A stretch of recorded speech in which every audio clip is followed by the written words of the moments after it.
Characters എല്ലാം ഭയങ്കര ബോൾഡായിട്ട് ചെയ്യുന്നത് ഒരാളെങ്കിലും ഒരാൾ നോട്ടീസ് ചെയ്യുന്ന രീതിയിലുള്ള ക്യാരക്ടേഴ്സാണ്. അത് തുടർച്ചയായി തന്നെ വന്നുകൊണ്ടിരിക്കുകയാണ്. അപ്പോൾ എപ്പോഴെങ്കിലും ടൈപ്പ് കാസ്റ്റ് ചെയ്യപ്പെടുന്നു എന്ന് തോന്നിയിട്ടുണ്ടോ? തോന്നിയിട്ടില്ല എന്ന് ഞാൻ പറഞ്ഞാൽ അത് കള്ളത്തരായി പോകും. തോന്നിയിട്ടൊക്കെ ഉണ്ട്.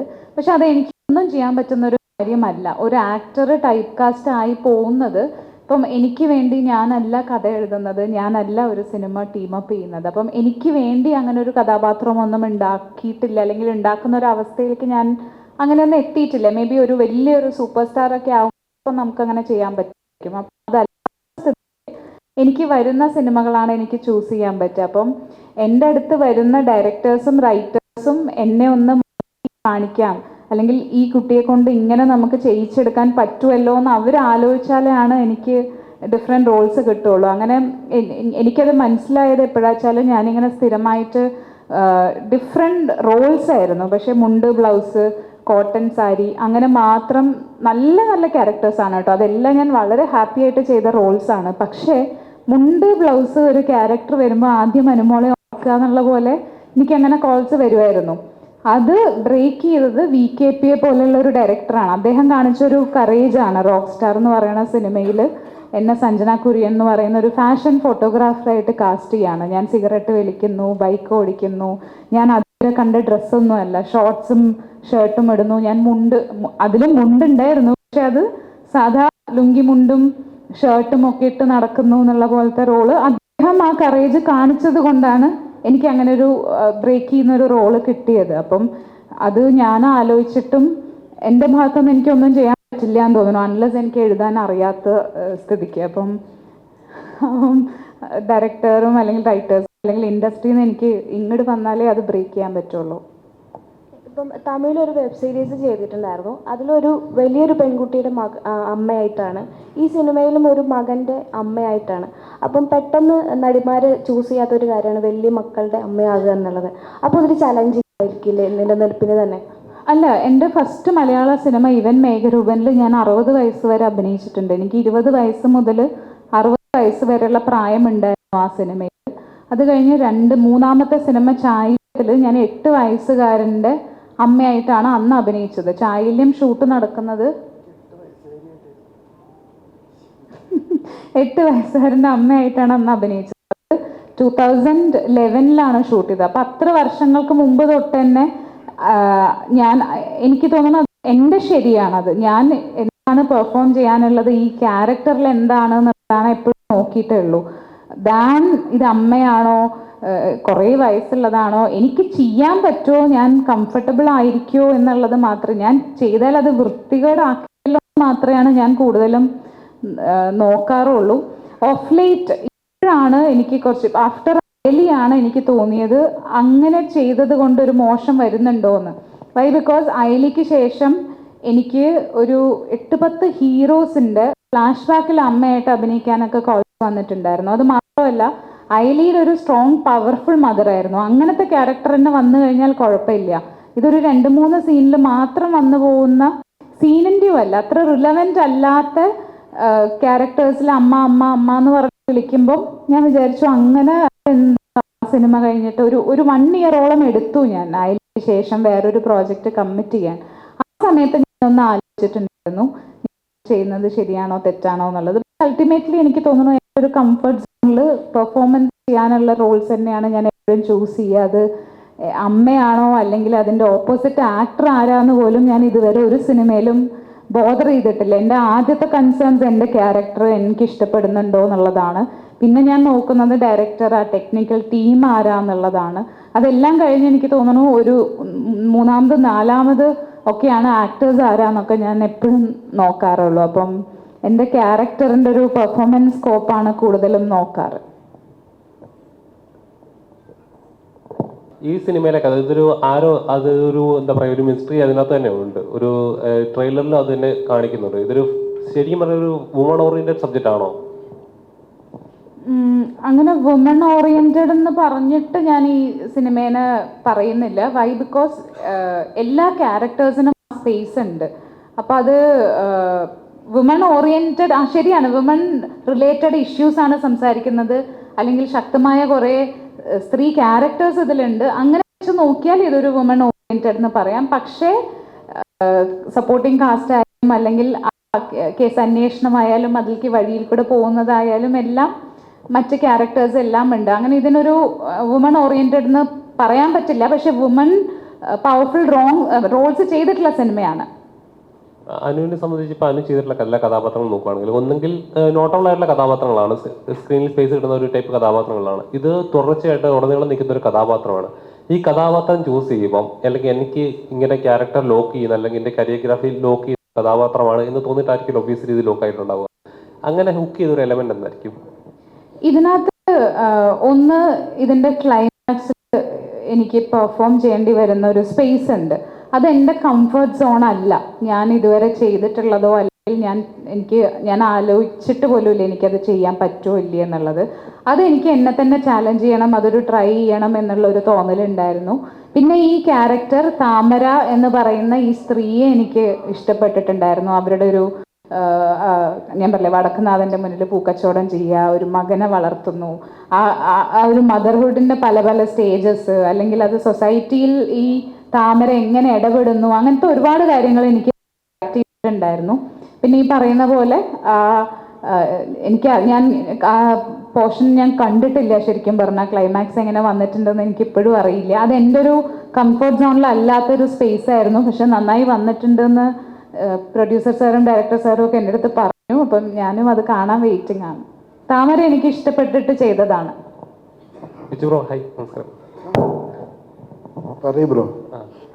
ബ്രോ, അതായത് ഇപ്പം ഒക്കെ ഉണ്ടാക്കിയ ഒരു ഇമ്പാക്റ്റ് ഉണ്ട്. ആ കഥാപാത്രം ഉണ്ടാക്കിയ ഒരു നല്ല മാസായിട്ട് അല്ലെങ്കിൽ നാടൻ തല്ലി ഉണ്ടാക്കിയ ഒരു ഇമ്പാക്റ്റ് ഉണ്ട്. അതുപോലത്തെ ഒരു കഥാപാത്രം കിട്ടുക എന്ന് പറയുന്നത് LJP മാജിക് എന്നൊക്കെ പറയത്തില്ലേ, അതേപോലത്തെ ഒരു കഥാപാത്രത്തിന് വേണ്ടിയാണോ വെയിറ്റ് ചെയ്യുക? അതൊരു എന്താ പറയുക, ഒരു കഥാപാത്രം ചെയ്ത് കഴിഞ്ഞാൽ പിന്നെ ചിലപ്പോൾ അതേ കണ്ടിന്യൂസിൽ റിലേറ്റ് ചെയ്ത കഥാപാത്രങ്ങളൊക്കെ വരാറുണ്ട്. ഈ സിനിമയിലെ കഥാപാത്രം എങ്ങനത്തെ ഒരു ടൈപ്പ് കഥാപാത്രമാണ്? അല്ല, കാരണം മറ്റേതൊക്കെ നിങ്ങൾ പറഞ്ഞ മാസാ, ഇത്തിരി ക്ലാസ്സാ പരിപാടി. കാരണം അങ്ങനെ വലിയ ഇടിയും ബഹളത്തിനല്ല, ഞാൻ എൻ്റെ ഒരു ആവശ്യത്തിന് വേണ്ടി വന്നേക്കുന്നതാണ്. അതാണ് എൻ്റെ കഥാപാത്രം സംസാരിക്കുന്നത്. അപ്പോൾ ഞാൻ ചെയ്തതെന്ന് ഇത്തിരി വെറൈറ്റി കഥാപാത്രം തന്നെയാണ് ഇതിൻ്റെ അകത്ത ക്യാരക്ടർ. ശരിക്കും പറഞ്ഞാൽ എന്താ പറയുക, ഒരുപാട് വില്ലൻ കഥാപാത്രങ്ങൾ അല്ലെങ്കിൽ മാസ് ചെയ്യുന്നവരെല്ലാവരും അവർക്ക് ആഗ്രഹം ഉണ്ടാവും ഇതേപോലത്തെ ഒരു റോള് കിട്ടിയിരുന്നെങ്കിൽ, അല്ലെങ്കിൽ ഇങ്ങനത്തെ ഒരു കഥാപാത്രം എന്നെ തേടി വന്നിരുന്നെങ്കിൽ. അങ്ങനെ ഒരു തേടി വന്നൊരു കഥാപാത്രം തന്നെയാണോ ഇത്? അതോ? തീർച്ചയായിട്ടും. കാരണം ഇവരിരുത്തിക്കൊണ്ട് പറഞ്ഞാലും കുഴപ്പമില്ല. വേറെ പല ആർട്ടിസ്റ്റുകളായിരുന്നു ഇവരാദ്യം ചൂസ് ചെയ്തത്. അത് നമ്മളറിയുന്ന ആൾക്കാരൊക്കെ തന്നെയാണ്. പിന്നീട് ഈ പടം കഴിഞ്ഞപ്പോൾ എന്നോട് ഇവർ പറഞ്ഞിട്ടുണ്ട്, വളരെ തെറ്റായ തീരുമാനമാണ് ആദ്യം ഇവരെടുത്തതെന്നുള്ളത്. ഇത് മികച്ചതാണോ ഇല്ലയോ എന്ന് എനിക്കറിയില്ല. എങ്കിലും ഒരു സംവിധായകൻ്റെ സന്തോഷമാണ് എന്നെ സംബന്ധിച്ചിട്ട് വലുത്. അപ്പം നന്നായിരിക്കും തോന്നണം. കരീം സാർ നമസ്കാരം. നമസ്കാരം. സാർ തന്നെ പറഞ്ഞു, ഒരു സിനിമ ചെയ്യുമ്പോൾ ഒരു ഗ്യാപ്പ് ഇട്ടാണ് ഓരോ സിനിമകൾ ചെയ്യുന്നത്. ഇപ്പം അഗ്നിചിത്രം അതുപോലത്തെ ചിത്രം എന്ന് പറഞ്ഞാൽ വളരെ ഇമ്പാക്റ്റ് ഉണ്ടാക്കിയ ചിത്രങ്ങളായിരുന്നു മലയാള സിനിമയിൽ തന്നെ. ഇന്ന് മലയാളികൾ ഇപ്പോഴും ആ സിനിമ കാണുമ്പോൾ അത്രയും ഓരോ സീൻസ് ആയാലും ഇരുന്ന് കണ്ട് ഇപ്പോഴും ഓർക്കുന്ന സിനിമകളാണ് അതൊക്കെ. ഇപ്പം ഇങ്ങനൊരു ചിത്രം ചെയ്യാനുള്ള അല്ലെങ്കിൽ ഈ സിനിമ ഞാൻ ചെയ്യണം എന്ന് തോന്നിച്ച ആ ഒരു കാര്യം എന്തായിരിക്കും? അങ്ങനെയല്ല ഗ്യാപ്പ് വരുന്നത്. ആ ഗ്യാപ്പ് വരുന്നതെന്ന് വെച്ചാൽ നമുക്ക് ഇഷ്ടപ്പെട്ട ഒരു സബ്ജക്റ്റ് വരിക, അതാണ് ഏറ്റവും വലിയ ആവശ്യം. പേരപ്പടം ചെയ്യുമ്പോൾ നമ്മൾ എല്ലാം പുതിയ ആൾക്കാരായിരുന്നു. ദിലീപ്, ഞാൻ, ക്യാമറമാൻ, എഡിറ്റർ, എല്ലാവരും അതിൽ അഭിനയിച്ച ഒരുവിധ ആൾക്കാരൊക്കെ. പ്രസാദ് സാറും രാജദേവ് മാത്രമാണ് ഇൻഡസ്ട്രിയിൽ ഉണ്ടായിരുന്ന ആൾക്കാർ. ആ സ്പേസ് അവർക്ക് ഉണ്ടായിരുന്നു, അതുകൊണ്ടാണ് അവർ ചെയ്തത്. അപ്പോൾ അങ്ങനെ ഒരു പിന്നെ ഞാൻ ഭരതൻ്റെ കൂടെയാണ് വർക്ക് ചെയ്തിരുന്നത്. അതൊരു ഭയങ്കര ഒരു വ്യത്യാസമാണ്. അത് ഇപ്പോൾ നമ്മൾ ഇഷ്ടങ്ങളാണ് ആ സിനിമയിൽ നമ്മൾ കാണിക്കുക. തുടങ്ങുമ്പോഴേ നമ്മൾ വേറൊരു ഇൻട്രസ്റ്റ് പിന്നാലെ പോവുക എന്നുള്ളതല്ല, നമ്മൾ എന്താണോ ഉദ്ദേശിച്ചത് അത് നമ്മൾ ഭരതത്തെ പറഞ്ഞ പോലെ അങ്ങനെയാണ്. നീ ഒരു സിനിമ ചെയ്യുമ്പോൾ നിൻ്റെ ഇഷ്ടത്തിന് ചെയ്യുക. അത് ആൾക്കാർ ഇഷ്ടപ്പെടുക എന്നുള്ളത് പിന്നെ തിയേറ്ററിൽ വന്നിട്ടാണ് നമ്മൾ മനസ്സിലാക്കുന്നത്. നമ്മൾ ഈ തിയേറ്ററിൽ വന്നിട്ടുള്ള എല്ലാ സിനിമയും ഓടുമ്പോഴും ഓടാത്തതും പല സിനിമകളുണ്ട്. ഇപ്പോൾ സിനിമയുടെ നല്ലൊരു കാലമാണ്. ആ സമയത്ത് നമുക്ക് ഇങ്ങനൊരു സിനിമ ഇറക്കാൻ പറ്റിയെന്നുള്ളത് തന്നെ വലിയൊരു ഭാഗ്യമാണ്. എൻ്റെ പ്രൊഡ്യൂസേഴ്സും എൻ്റെ ഡിസ്ട്രിബ്യൂട്ടറൊക്കെ അതിൻ്റെ കൂടെ തന്നു. അതിനുള്ള ശക്തി തന്നു. എൻ്റെ ആർട്ടിസ്റ്റ് എനിക്ക് അതിന് സ്പേസ് തന്നു അതിനുള്ള കാര്യങ്ങൾക്ക്. അപ്പോൾ അതൊക്കെ വലിയൊരു ഇതായിട്ട് ഈ സിനിമയ്ക്ക് അത്ര വലിയൊരു ഭാഗ്യം കിട്ടിയ സിനിമയാണ്. ഇനി പ്രേക്ഷകർ എങ്ങനെയാണ് സ്വീകരിക്കുക എന്നുള്ളത് നമുക്ക് പ്രെഡിക്റ്റ് ചെയ്യാൻ പറ്റില്ല. പക്ഷെ അവർ സ്വീകരിക്കട്ടെ, അവർ കാണട്ടെ. ഇപ്പോൾ സാറിൻ്റെ എല്ലാ സിനിമ നോക്കിയാൽ അതിനകത്ത് മെസ്സേജ് കൊടുക്കും, ഇതൊരു വുമൺ ഓറിയൻറ്റഡ് സബ്ജക്റ്റ് ആണ്, അല്ലെങ്കിൽ സ്ത്രീകൾ ഫേസ് ചെയ്യുന്ന ചലഞ്ച് ചെയ്യുന്ന ഒരു സബ്ജക്റ്റ് ആണെന്ന് പറയുന്നു.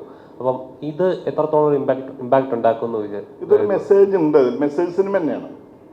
ഒരു മെസ്സേജ് കൊടുക്കുന്നതിന് സ്ത്രീകൾ അനുഭവിക്കുന്ന ഒരുപാട്, നമ്മളിപ്പോൾ ഞാൻ തൃശ്ശൂർക്കാരനാണ്, ഞങ്ങളിപ്പോൾ ഞാൻ ജയരാജൊക്കെ തൃശ്ശൂർക്കാരൻ തന്നെയാണ്.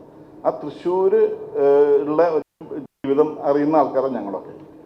ആ ജീവിതത്തിൽ നിന്ന് ഉണ്ടാക്കിയൊരു സബ്ജക്റ്റിലേക്ക് വരുമ്പോൾ നമ്മൾ അവിടെ എന്തൊക്കെ അനുഭവിക്കുന്നു എന്നുള്ളത് നമുക്കറിയാം. അവിടെ രാവിലെ മുതൽ ചീട്ടുകളി തുറക്കും, മൈതാനത്ത് പൂരക്കളി, സംഭവങ്ങൾ തൃശ്ശൂർ എന്നും ലൈവാണ്. വേറെ എവിടെ ഇല്ലാത്തൊരു ലൈവാണ് തൃശ്ശൂർ, അതും തേക്കിക്കാട്ടിൽ. അപ്പോൾ അവിടെ നടക്കുന്ന, അവിടെ വന്ന് ചേരുന്ന ഒരുപാട് ആൾക്കാർ, ആ ആൾക്കാരിൽ കൂടെ താമര എന്ന ഈ പൂക്കച്ചവടക്കാരി, അവരിലൂടെ നമ്മൾ പറയുന്ന ഒരു സബ്ജക്റ്റ്, ഒരു കഥ, ആ ഒരു മെസ്സേജ്, അത് സ്ത്രീ അനുഭവിക്കുന്ന ഒരു വേദന പിന്നീട് എങ്ങനെ സർവൈവ് ചെയ്യുന്നു എന്നുള്ളതാണ് നമ്മൾ പറയുന്നത്. അവരെങ്ങനെ അതിൽ നിന്ന് ഓവർകം ചെയ്തു, അതെങ്ങനെയാണ് ഓവർകം ചെയ്തത്, അതാണ് നമ്മൾ ക്ലൈമാക്സ് എന്ന് പറയുന്നത്. ആ ക്ലൈമാക്സ് ആണ്. അപ്പോൾ ഒരു സിനിമയ്ക്ക് ഒരു ക്ലൈമാക്സ് ഇല്ലാത്ത സമയമാണ് ഇപ്പോൾ. ഒരു ക്ലൈമാക്സും അതല്ലെങ്കിൽ അച്ഛനും അമ്മയും ഒന്നും ഇല്ലാത്ത, പെങ്ങന്മാരും ഇല്ലാത്തൊരു കാലഘട്ടമാണ് ഇപ്പോൾ വരുന്ന സിനിമകൾ. ഈ സിനിമയ്ക്ക് നമ്മൾ അച്ഛനും ഉണ്ട്, അമ്മയുണ്ട്, മക്കളുണ്ട്, ഒരു ക്ലൈമാക്സ് ഉണ്ട്. അതിൻ്റെ ഒരു വ്യത്യസ്തതയാണ് നമ്മൾ ഈ സിനിമയുടെ ഏറ്റവും വലിയൊരു വിജയം എന്നുള്ളത് എനിക്ക് പറയാൻ പറ്റും. അത് ഇതുവരെ പറയാത്തൊരു ക്ലൈമാക്സ് ആണ് നമ്മൾ പറഞ്ഞിരിക്കുന്നത്. അതാണ് ആരോ. നമ്മൾ ജോയിച്ചേട്ടൻ്റെ മിക്ക സിനിമകൾ കണ്ടിട്ടുള്ള, അപ്പോൾ ജോയിച്ചേട്ടൻ്റെ പോലീസ് വേഷങ്ങൾ പലതും കണ്ടിട്ടുണ്ട്. ഈ സിനിമയിൽ ഒരു പോലീസ് കഥാപാത്രമാണെന്ന് തോന്നുന്നു. അപ്പം എങ്ങനെയാണ് അദ്ദേഹത്തെ കഥാപാത്രം എങ്ങനെയാണ്? പുള്ളി ഒരു തൃശ്ശൂർക്കാരനാണ്. അപ്പോൾ തൃശ്ശൂരിൽ നടന്ന ഈ ഒരു സംഭവം പുള്ളിയുടെ സ്വന്തം ഇഷ്ടപ്രകാരം, ഈ ഓഫീസിൻ്റെ അനുവാദത്തോടെ തന്നെ പുള്ളിയുടെ ഒരു രീതിയിൽ കൂടെ ഒരു പോലീസുകാരൻ്റെ ഒരു നോട്ടത്തിലൂടെ കണ്ടെത്തുന്ന ഒരു സംഭവമാണ് ഈ സിനിമ. അത് എന്ത് ചെയ്തെന്നുള്ളതാണ് ആരാന്നുള്ളതാണ്. ഇത് ആര് എന്ത് എന്നുള്ളതാണ് നമ്മൾ ചോദിക്കുന്നത്. ആ ചോദ്യമാണ് ഇതിൻ്റെ ക്ലൈമാക്സിനും ഉത്തരം പറയുന്നത്. പിന്നെ ജോജോ ചെയ്ത സ്ഥിരം പോലീസ് സ്റ്റേഷനത്തിന് വ്യത്യാസമായിട്ട് നമ്മൾ അങ്ങനെ ഒരു അടിയിലേക്കോ വളരെ റഫായിട്ട് അങ്ങനെ ഒരു സോഫ്റ്റ് ആയിട്ടുള്ള പോലീസുകാരൻ, ആൾക്കാരിൽ നന്നായി ഇടപെടുന്ന, വളരെ സൗഹൃദപരമായിട്ടൊരു നീക്കത്തിലൂടെ നീങ്ങുന്നൊരു പോലീസുകാരൻ. അതാണ് ജോജോ ചെയ്യുന്ന ക്യാരക്ടർ.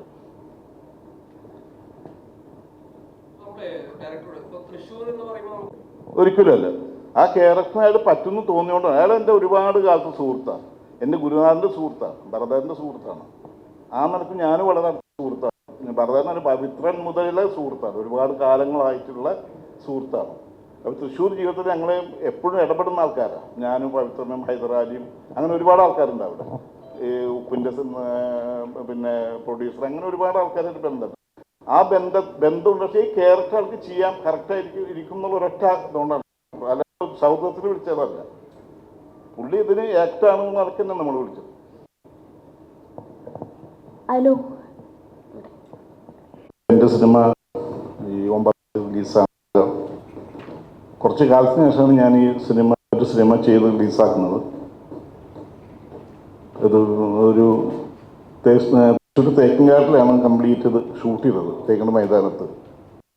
അപ്പോൾ തൃശ്ശൂരിൻ്റെ ഒരു കഥയാണ്. തൃശ്ശൂർ സംഭവിച്ച കഥയുടെ ഒരു സംഭവത്തിൽ ത്രെഡ്, അതാണ് സിനിമയുടെ ബേസ്.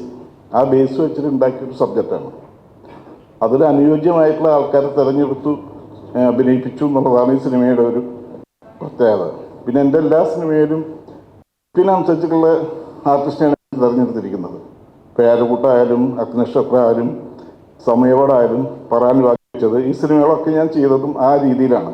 ഒരു സ്ക്രിപ്റ്റ് എഴുതിയിട്ടാണ് ആൾക്കാരെ ഇതിലേക്ക് ക്ഷണിക്കൽ. അത് ആൾക്കാരെ കണ്ടിട്ട് സ്ക്രിപ്റ്റ് ചെയ്തതല്ല. പിന്നെ ഈ കാലതാമസം എന്ന് പറയുന്നത് അതിൻ്റെ ഒരു യാതൊരു പ്രശ്നമാണ്. ഈ പെട്ടെന്ന് സിനിമ ചെയ്യാത്തൊരു കാലതാമസം പൊതുവെ വന്നു ഭവിക്കുന്നതാണ്. ഞാൻ സ്വയം ഉണ്ടാക്കിയതല്ല, വന്ന് സംഭവിച്ചതാണ് അതൊക്കെ. ഈ സിനിമ നിങ്ങൾക്ക് പ്രേക്ഷകർക്ക് എല്ലാവർക്കും സമർപ്പിക്കുകയാണ്. എല്ലാവരും തിയേറ്ററിൽ സിനിമ കാണണം. സിനിമയുടെ മറ്റുള്ള ഇതൊന്നും ഞാൻ അവകാശപ്പെടുന്നില്ല, വലിയ അങ്ങനെയുള്ളൊരു സംഭവം ഞാൻ പറയുന്നില്ല. എന്താ വെച്ചാൽ നിങ്ങൾ കണ്ടിട്ട് വിലയിരുത്തും, അതാണ് എനിക്ക് പറയാനുള്ളത്. ഓക്കെ.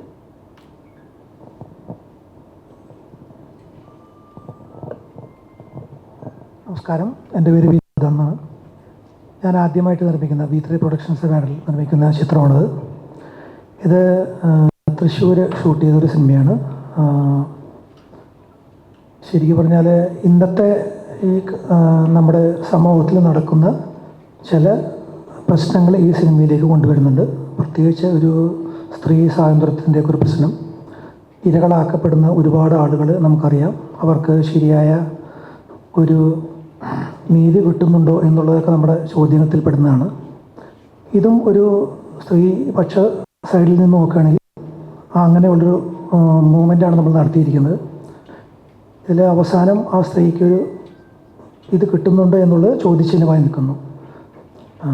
ഇതിൽ അഭിനയിച്ചിരിക്കുന്നത് ജോജു ജോർജ്, കിച്ചു ടില്ലസ്, അനുമോൾ, കലാപൻ നവാസ്, ജയരാജേട്ടൻ, അങ്ങനെ തൃശ്ശൂരുമായി ബന്ധപ്പെട്ട് ഉള്ള കലാകാരന്മാരെ കൂടുതലും.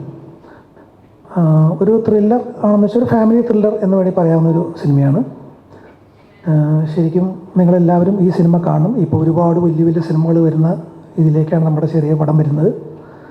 ഏതൊരു ഫാമിലിക്കും ശരിക്കും ഇരുന്ന് കണ്ടാൽ ഇഷ്ടപ്പെടുന്ന എല്ലാ സബ്ജക്റ്റ് ഈ സിനിമയിലുണ്ട്. തീർച്ചയായിട്ടും കാണുക, അനുഗ്രഹിക്കുക. Thank you. എനിക്ക് രണ്ട് സന്തോഷമാണ്. കരീംകയുടെ ഫസ്റ്റ് മൂവി ഏഴരക്കൂട്ടത്തിൽ ഒരു വേഷം ചെയ്യാനുള്ള അവസരവും ഭാഗ്യവും ഉണ്ടായി. അദ്ദേഹം ഈ ഒരു കഥ തിരഞ്ഞെടുത്തപ്പോൾ അങ്ങനെ വീണ്ടും വിളിച്ചപ്പോൾ അതൊരു വളരെ നോട്ടബിളായിട്ടുള്ളൊരു ക്യാരക്ടറാണ്. വളരെ സീരിയസ് ആയിട്ടുള്ളൊന്നുമല്ല. ഈ ക്യാരക്ടർ സീരിയസ് ആണെങ്കിലും സിറ്റുവേഷൻ ഭയങ്കര തമാശയാണ്. അപ്പോൾ എനിക്ക് തോന്നുന്നത് പണ്ടൊക്കെ കുറേ തമാശ കഥാപാത്രങ്ങൾ ചെയ്തിട്ടുണ്ടെങ്കിലും പിന്നീട് ഇപ്പോൾ റീസെൻ്റ്ലിയൊക്കെ അത്യാവശ്യം വളരെ സീരിയസ് ആയിട്ടുള്ള ചെറുതാണെങ്കിലും നല്ല കഥാപാത്രങ്ങളാണ് ചെയ്തുകൊണ്ടിരിക്കുന്നത്. അപ്പോൾ അതിൽ നിന്ന് കുറേ നാൾക്ക് ശേഷം കിട്ടിയൊരു ഹ്യൂമർ ക്യാരക്ടറാണ്. സിറ്റുവേഷനിലുള്ള തമാശകളാണ്.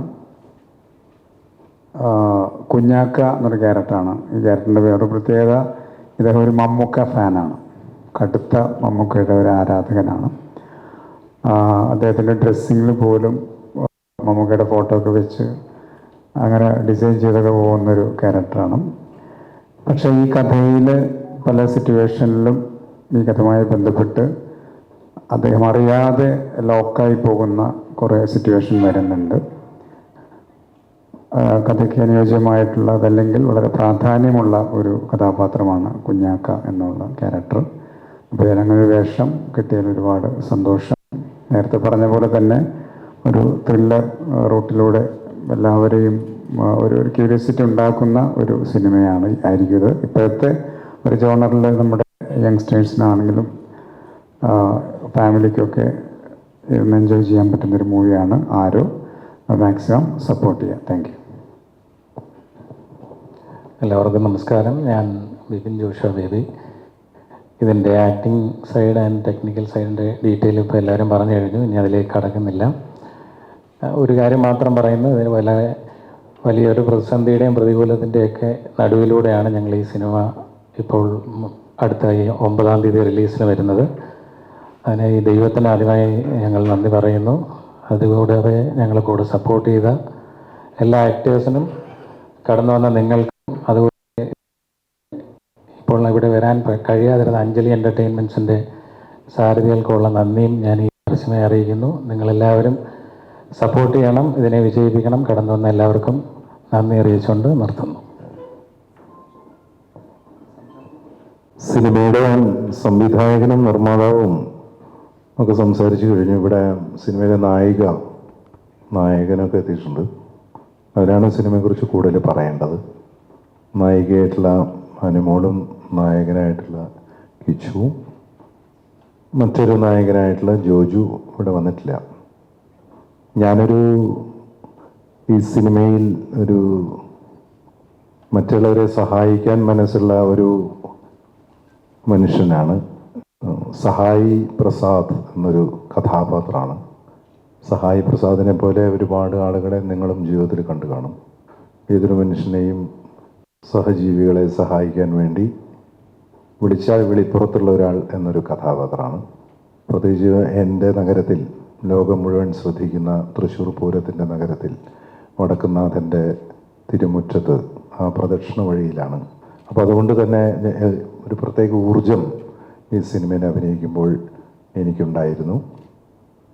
ഈ സിനിമ കൂടുതൽ ആളുകളിലേക്ക് എത്തിക്കാൻ വേണ്ടി നിങ്ങളെപ്പോലുള്ള മാധ്യമങ്ങളും മറ്റു സുഹൃത്തുക്കളും സഹായിക്കുക.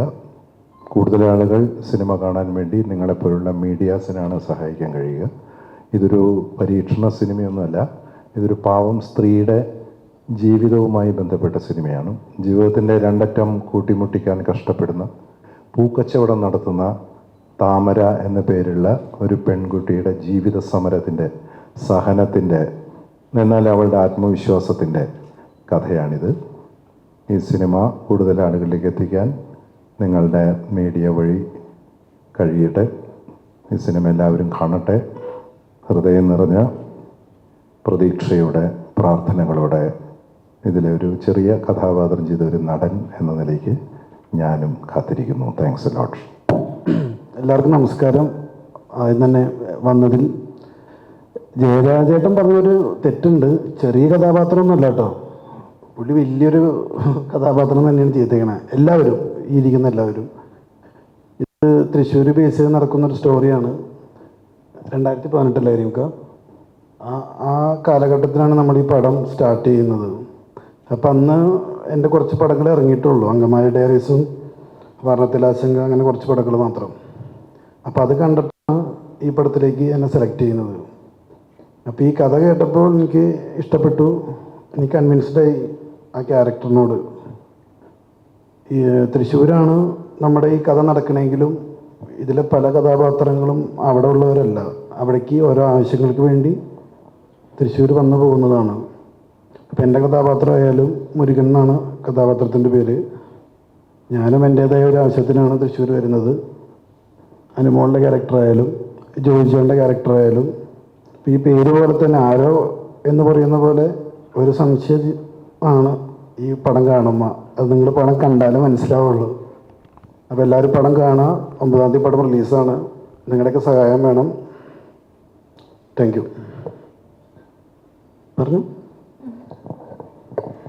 എല്ലാവർക്കും നമസ്കാരം.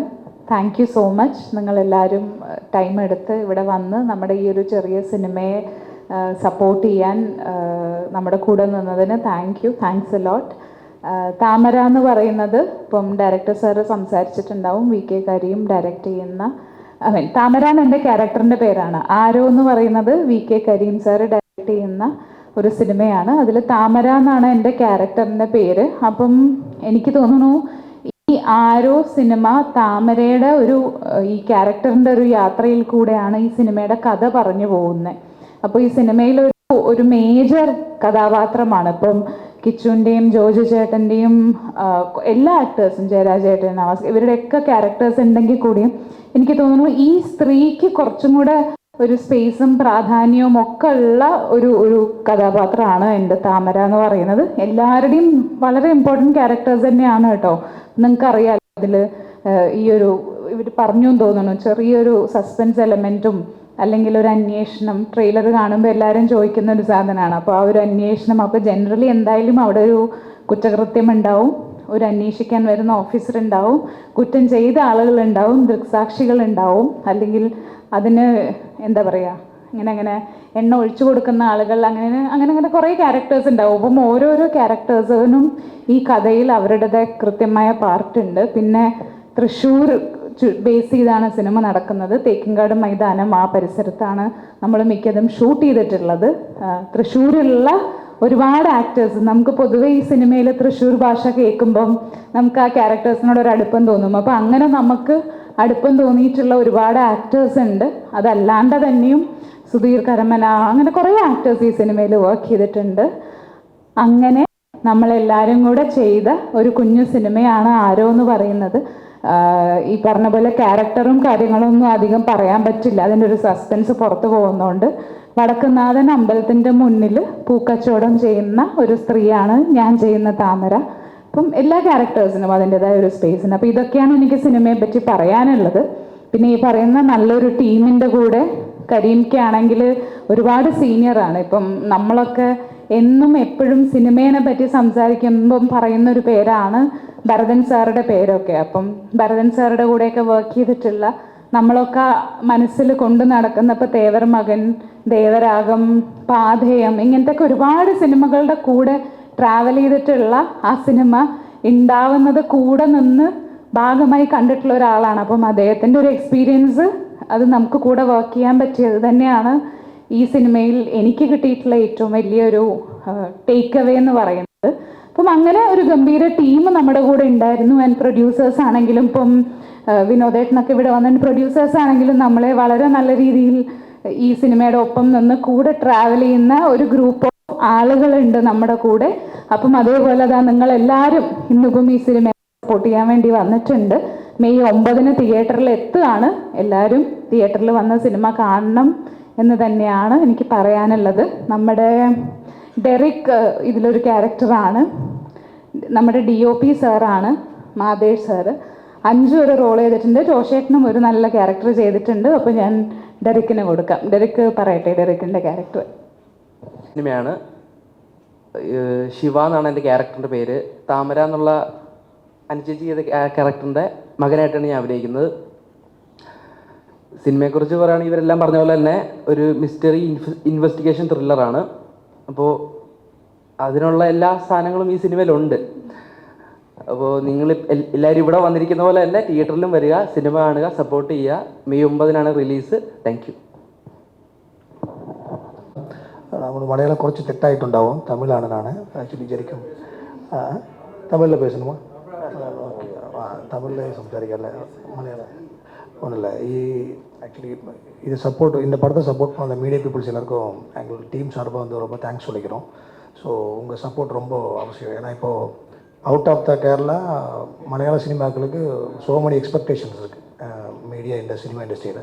ஸோ அதே போல் அந்த எக்ஸ்பெக்டேஷன் குறையாத அளவுக்கு டைரக்டர் சார் நல்ல ஸ்கிரிப்டும் அதுக்கான உள்ள ஒரு மலையாள ஃப்ளேவரோட ஸ்கிரிப்ட் தான் வந்திருக்கு. ஸோ டைரക്ടർ സാർ വിചാരിച്ചതുപോലെ മാക്സിമം സിനിമോട്ടോഗ്രാഫി ചെയ്യാൻ സപ്പോർട്ട് ചെയ്തതിന് എൻ്റെ പ്രൊഡ്യൂസർക്കും കൂടെ സപ്പോർട്ട് ചെയ്ത ആർട്ടിസ്റ്റും മറ്റെല്ലാവർക്കും എന്നോട് സാർബായിട്ട് ഒരു താങ്ക്സ് சொல்லிக்கிறேன்.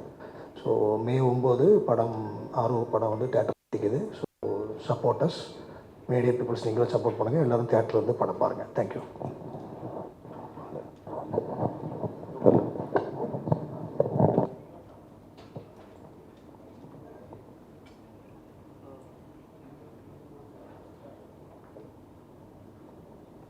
ഹലോ, എല്ലാ മീഡിയ സുഹൃത്തുക്കൾക്കും നമസ്കാരം. ഈ പറഞ്ഞ പോലെ വലിയ സന്തോഷമുണ്ട്. കാരണം കരീംക്ക ഡയറക്റ്റ് ഈ പടത്തിൻ്റെ ഒരു ഭാഗമാകാൻ സാധിച്ചതിൽ. ജിമ്മി എന്ന് പറയുന്ന ഒരു ക്യാരക്ടറാണ് യാരോ എന്ന് പറയുന്ന മൂവിയിൽ ഞാൻ ചെയ്യുന്നത്. അപ്പം അനു പറഞ്ഞതുപോലെ, കിച്ചു പറഞ്ഞതുപോലെ കുറച്ച് എന്താ പറയുക സസ്പെൻസ് എലമെൻസ് ഉള്ളത് കൊണ്ട് തന്നെ വേറെ കുറേ കാര്യങ്ങൾ പറയാൻ പറ്റാത്തൊരു സാഹചര്യമുണ്ട്. എന്നിരുന്നാലും പ്രേക്ഷകർക്ക് നല്ല രീതിയിൽ ആസ്വദിക്കാവുന്ന ഒരു ചിത്രം തന്നെയായിരിക്കും. നല്ലൊരു ടീമായിരുന്നു ഈ ചിത്രത്തിൻ്റെ കൂടെ.